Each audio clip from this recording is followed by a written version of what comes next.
Hello all of you beautiful people, Jules here for WhatCulture.com, and you know what, getting a game over is never a fun experience, is it? Still, some clever beans within the developer community figured out that punishing the player even after their own personal failure wasn't always the best way of keeping them invested, and so decided to have a little fun with the trope. So let's take a look at them today, as I'm Jules, this is WhatCulture.com, and these are 8 video games with the best game overs.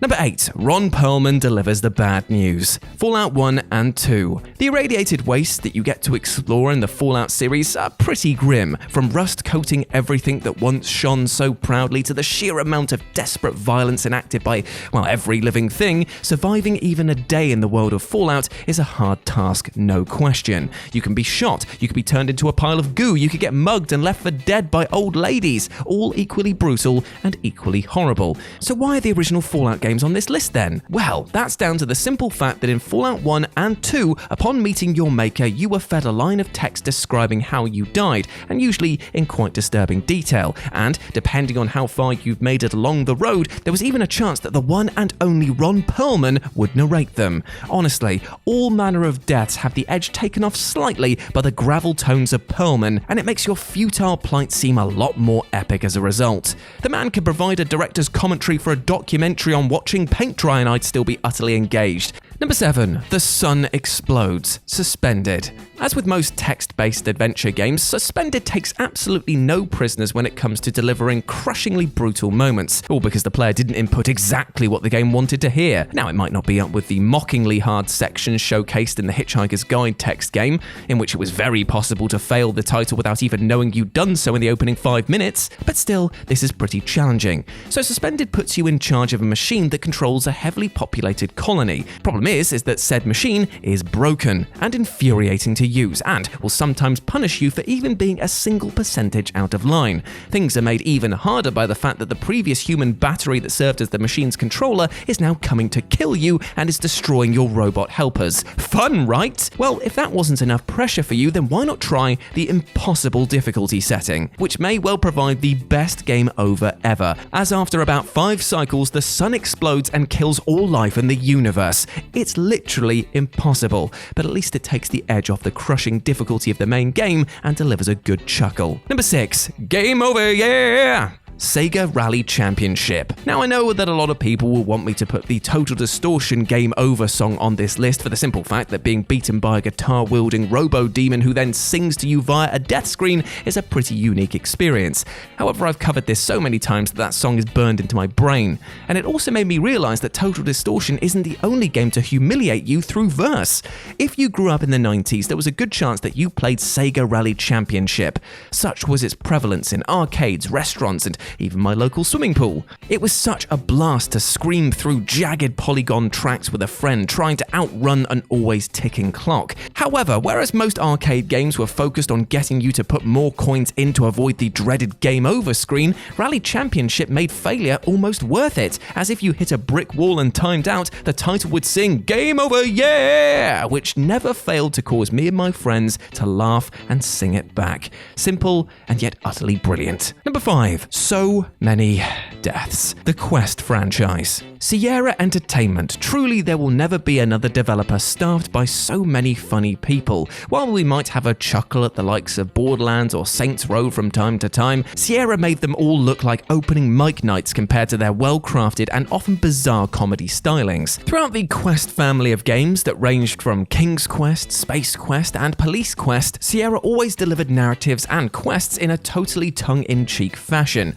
often spending more time sending up the genre that they were writing for above all else. Imagine, if you will, the Airplane or Naked Gun films if they were video games, and you kind of be on the right track with this one, with just joke after joke hitting every other moment. And of course, this extended to the ways that you could bite the big one, and includes such legendary deaths as being beaten to death by a bear in a boxing match, having a liquid metal android burst from your trousers to kill you, or even the games just letting you trade quest important and highly valuable items for bloody custard pies. highlighting what an inept king you are. In fact, there's so many great deaths that I urge you to watch the compilations of them online because some of them need to be seen to be believed. Number 4. Failed QTE, Spider-Man 3. We've all experienced an out-of-nowhere death thanks to the dreaded QuickTime event trope. Just when we thought it was safe to put down the controller during a cutscene and have a quick bite to eat or just relax and watch the incredible action on screen, bang! Press X to not die, falling rock, exploding baby carrier, dog, everything's just coming at me. It's enough to leave you with a sense of anxiety playing most games, where taking even the smallest break could lead to your untimely demise. However, some games definitely have a lot more fun with this concept than others,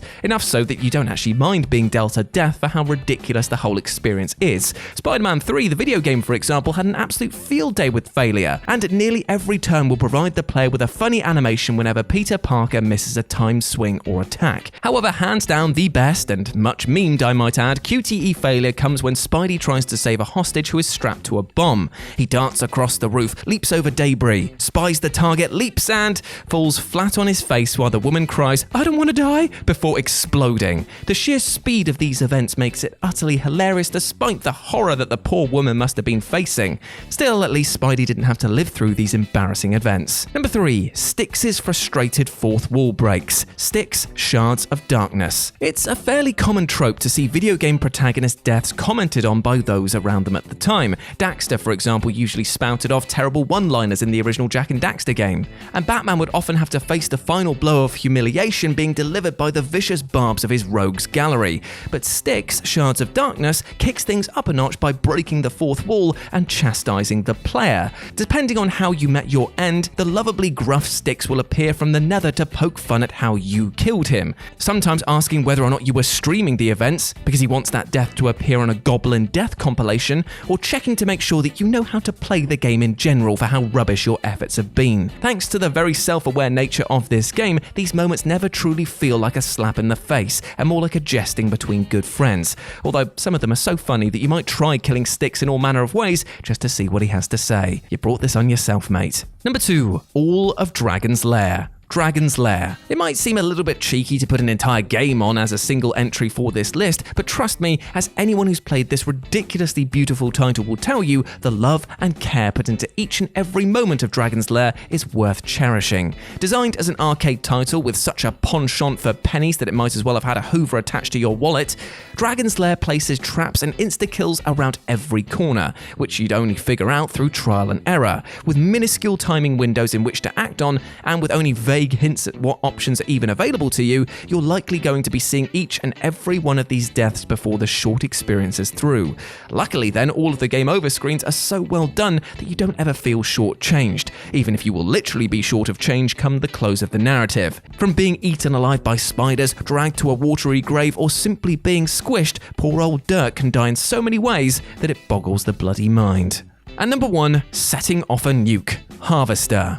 Harvester is quite possibly one of the weirdest games I've ever played, and you know what? That's saying something. It's like a fever dream that's been fed through the original Mortal Kombat's image capture software and then combined with puzzles that require you to almost have precognition in order to figure out how to solve them. Wrap all of this up in gore and horror and you've got Harvester. Or at least that's the best description you're going to be able to get without playing this game for yourself. And that's without even getting into the weird, surreal humor that runs throughout the experience, which of course extends to the numerous deaths that you can have. You can be electrocuted, shot by a trick-or-treating child, or even have your head eaten by a giant carnivorous plant. However, the best death is hands down the nuke scene. Now this is triggered if you head to the army base and admit to being a communist, which leads the angry paraplegic guard to shoot you and then accidentally land on a giant button which launches a nuke and destroys the entire world. Talk about going out with a bang. And there we go, my friends. Those were 8 video games with the best game overs. I hope that you enjoyed that, and please let me know what you thought about it down in the comments section below. As always, I've been Jules. You can go follow me over on Twitter at RetroJ with a 0, or you can swing by Live and Let's Dice, that's Dice with a C, where I do all of my streaming outside of work. But before I go, I just want to say one thing, my friend. I hope that you're doing well, and hope that you're treating yourself fairly both mentally and physically, because you deserve the best, my friend. You deserve love, happiness, and success. We all do as human beings, and I want you to go out today and absolutely smash your life goals. You're a big ledge, and you deserve the best. As always, I've been Jules. You have been awesome. Never forget that, and I'll speak to you soon. Bye.